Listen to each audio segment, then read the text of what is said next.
Assalamualaikum warahmatullahi wabarakatuh. Perkenalkan, nama saya Nurhalimah Novita Putri, NIM 202111340, kelas 2I Hukum Ekonomi Syariah, mata kuliah Pengantar Ushul Fikih. Pada kesempatan kali ini, saya akan mempresentasikan PPT yang telah saya buat berjudul Qaul Sahabi.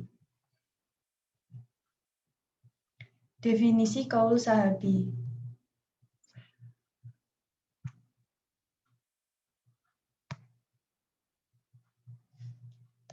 Kata qaul merupakan bentuk masdar dari qola qaulu qaulan yang berarti perkataan atau pendapat.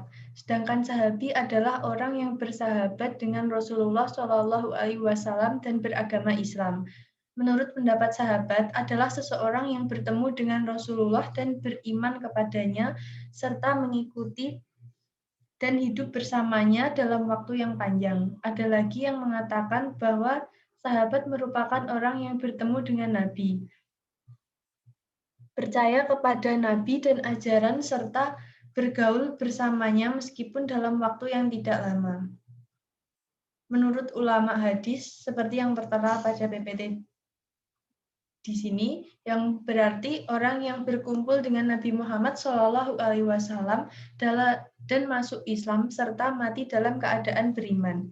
Definisi yang dinyatakan oleh ulama hadis ini mengindikasikan bahwa setidaknya ada 3 batasan dalam pemaknaan mazhab as-sahabi. Pertama, sahabat yang dimaksud di sini adalah para sahabat yang semasa dan berkumpul dengan Rasulullah Shallallahu Alaihi Wasallam. Kedua, sahabat di sini adalah hanya sahabat yang beragama Islam.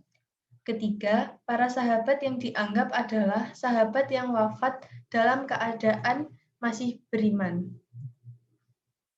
Dari keterangan di atas dapat diartikan bahwa qaul sahabi adalah pendapat para sahabat Rasulullah Shallallahu Alaihi Wasallam. Adapun yang dimaksud pendapat sahabat adalah pendapat para sahabat tentang suatu kasus yang dikutip para ulama, baik berupa fatwa maupun ketetapan hukum. Pandangan Al-Quran tentang qaul sahabi. Pada surat Al-Imran ayat 110, ayat ini turun sebagai kitab bagi para sahabat. Terkait dengan qaul sahabi, pujian Allah terhadap para sahabat ini secara tidak langsung menyatakan bahwa para sahabat Nabi ini merupakan sebaik umat dan sudah selayaknya perbuatan perkataan mereka diikuti. Jadi makna al-sahabi tidak hanya terfokus pada sahabat muhajirin saja, akan tetapi juga para kaum ansor. Makna dari kata al-sahabi bisa lebih melebar lagi kalau merujuk pada pernyataan al-sahabi.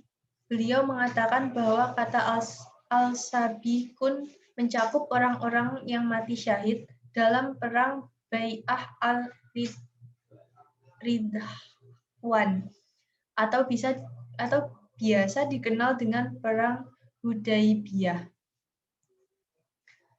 Pandangan hadis tentang qaul sahabi. Hadis yang telah diriwayatkan oleh Syu'bah tersebut mengandung makna yang pertama, yang dimaksud mengikuti di sini bukan berarti apa-apa yang keluar dari para sahabat itu merupakan sunnah. Akan tetapi yang dimaksud bahwa Rasulullah Shallallahu Alaihi Wasallam memerintah kita mengikuti para sahabat dari aspek berjihad melawan musuh-musuh Islam dan mengukuhkan syariat Islam.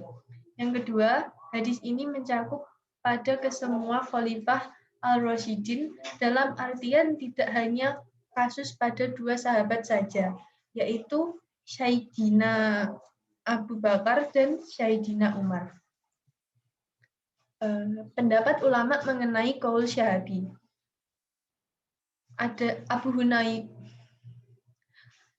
Hanifah tidak menentukan satu pendapat saja dari pandangan para sahabat.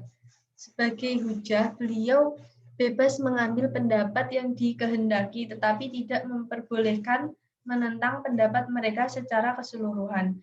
Beliau juga tidak memberi kesempatan untuk kias dalam suatu masalah selama masih ada fatwa sahabat. Abu Hanifah ini seakan-akan mengatakan bahwa seluruh pendapat Imam Abu Hanifah diperoleh dari qaul sahabi, ketika beliau tidak menemukannya dalam Al-Quran dan Sunnah, sedangkan sebagian sahabat beliau ada juga yang mendahulukan nalar daripada kias di sebagian hukum-hukum far'u. Contoh qaul sahabi, terdapat 4 contoh yang saya ambil. Yang pertama yaitu pengumpulan dan pencatatan Al-Quran oleh Abu Bakar atas usul Utsman bin Khattab setelah penghafal Al-Quran banyak yang mati syahid di medan perang. 2.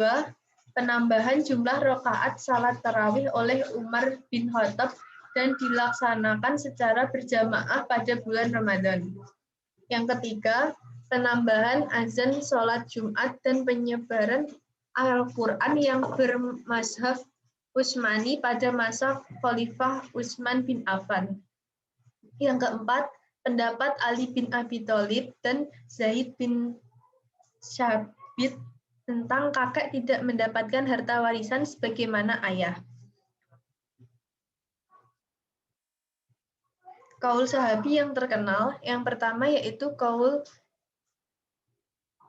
Aisyah radhiyallahu anhu tentang usia kehamilan maksimal 2 tahun. Qaul Anas yang diikuti Imam Abu Hanifah tentang rentan waktu minimal haid perempuan yaitu 3 hari. Qaul Umar bin Khattab perbuatan kejahatan terhadap mata hewan dikenai tanggungan 1/4 harta hewan tersebut. B. Pembatalan pernikahan yang dilaksanakan pada masa iddah. C. Masa menunggu bagi wanita yang suaminya hilang selama 4 tahun atau masa kehamilan paling lama. Perbedaan pendapat ulama mengenai kehujahan qaul sahabi bagi selain sahabat.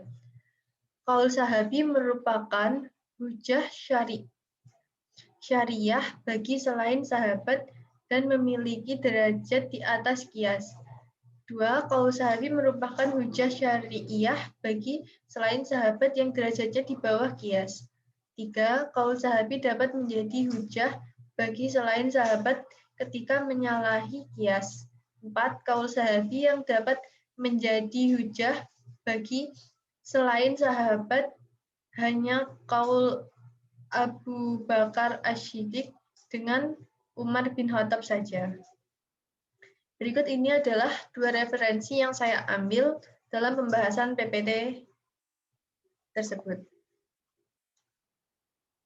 Terima kasih.